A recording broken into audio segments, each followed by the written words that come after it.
मैं हूं शिखा और आप देख रहे हैं जेएक्स न्यूज छत्तीसगढ़। चलिए बढ़ते हैं खबरों की ओर। शिवरीनारायण में देवी भागवत कथा सुनने श्रद्धालुओं में अपार उत्साह।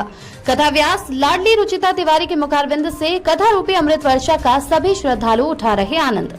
8वें दिन भगवान शिव और पार्वती के विवाह प्रसंग ने सबका मन मोह लिया। ज्ञात हो कि धर्म एवं आध्यात्म की नगरी शिवरीनारायण में गणपत लाल केशरवानी परिवार द्वारा आयोजित धार्मिक आयोजन श्रीमद देवी भागवत कथा चैत्र नवरात्र के पावन अवसर पर किया गया है, जहां बिलासपुर छत्तीसगढ़ के राष्ट्रीय प्रवक्ता कथावाचिका 17 वर्षीय लाडली रुचिता तिवारी द्वारा संगीतमय श्रीमद देवी भागवत कथा का रस स्वादन कराया जा रहा है, जिसे देखने सुनने मेला ग्राउंड शिवरीनारायण में श्रद्धालु भक्त पहुंचकर कथा का आनंद उठा रहे हैं। कथा व्यास ने कहा कि यहाँ के सभी श्रद्धालु भक्त बड़े ही सुंदर ढंग से कथा श्रवण करते हैं, अनेक प्रसंग को पहले से समझ जाते हैं। शिवरीनारायण की पवित्र प्रेम भूमि में चित्रोत्पल्ला गंगा महानदी की त्रिवेणी संगम किनारे कथा का श्रवण करना बड़े ही सौभाग्य की बात है। कहा भी गया है कि श्री गंगा जी का तट हो, बंशी जी का वट हो, मेरा सावरा निकट हो, जब प्राण तन से निकले, गोविंद नाम लेते प्राण तन से निकले।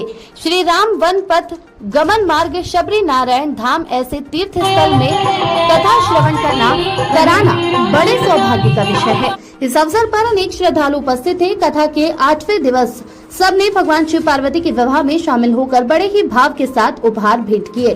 संध्याकालीन सत्र में महाआरती किया गया। बिलासपुर छत्तीसगढ़ की रहने वाली लाडली रुचिता तिवारी विगत 10 वर्ष से धार्मिक कथा सुनाने की पुनीत कार्य कर रही है।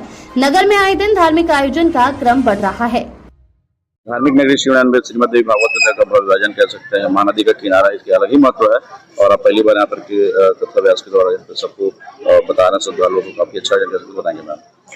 बहुत ही बढ़िया अनुभव रहा है क्योंकि यहाँ के जितने प्रेमी हैं सभी धार्मिक प्रवृत्ति वाले हैं, सभी ही भगवान को मानने वाले, सभी आस्तिक प्रवृत्ति के। तो बड़ा आनंद आता है। कुछ भी प्रसंग यदि बताओ तो पहले से जानकारी होती है, तो उस आवागमन में, उस समागम में गोता लगाने का कुछ अलग ही आनंद है। राम की नगरी है, शबरी की भूमि है, खूब आनंद की वर्षा कि माँ भगवती के पाद पद्मों में, चरणार विंदों में अर्जी लगाते हुए हम सभी इतने पावन प्रसंग को श्रवण कर पा रहे हैं। जैसे हमने देखा पार्वती और भोला जी के जो विवाह के प्रसंग हमने जो है सबने बहुत सुंदर ढंग से उसको देखा, बताएंगे।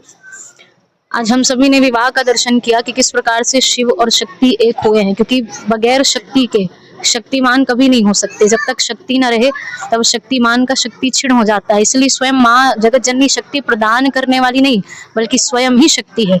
इसलिए जब शिव और शक्ति मिलते हैं तभी जाकर के शिव बनते हैं, अर्थात ई की जो मात्रा है वही शक्ति है। यदि ई की मात्रा अर्थात शक्ति विलग हो जाए तो शिव शव के ही समान है। धार्मिक नगरी में निरंतर धार्मिक आयोजन बढ़ती रहे और कंटिन्यू हो रहा है। देखा जाए कोरोना काल के दौरान, उसके बाद से देखा जाए तो आयोजन बढ़ी। जी, कोरोना काल के बाद से सभी जागरूक हुए हैं धार्मिक प्रवृत्ति की ओर में इस क्षेत्र में, और बड़ी अच्छी भी बात है क्योंकि महामारी के रूप में हमको जो दशा देखने को मिली, तो पर्व इत्यादि का अनुष्ठान का पालन करना हमारे लिए सदैव आवश्यक ही रहा है। कुल देवी हो, ग्राम देवी हो, सभी को मनाना आवश्यक है। सभी जितने पर्व है, नीति है, हमारे नीति शास्त्र जो बताते हैं अति आवश्यक है सभी नियमों का पालन हो।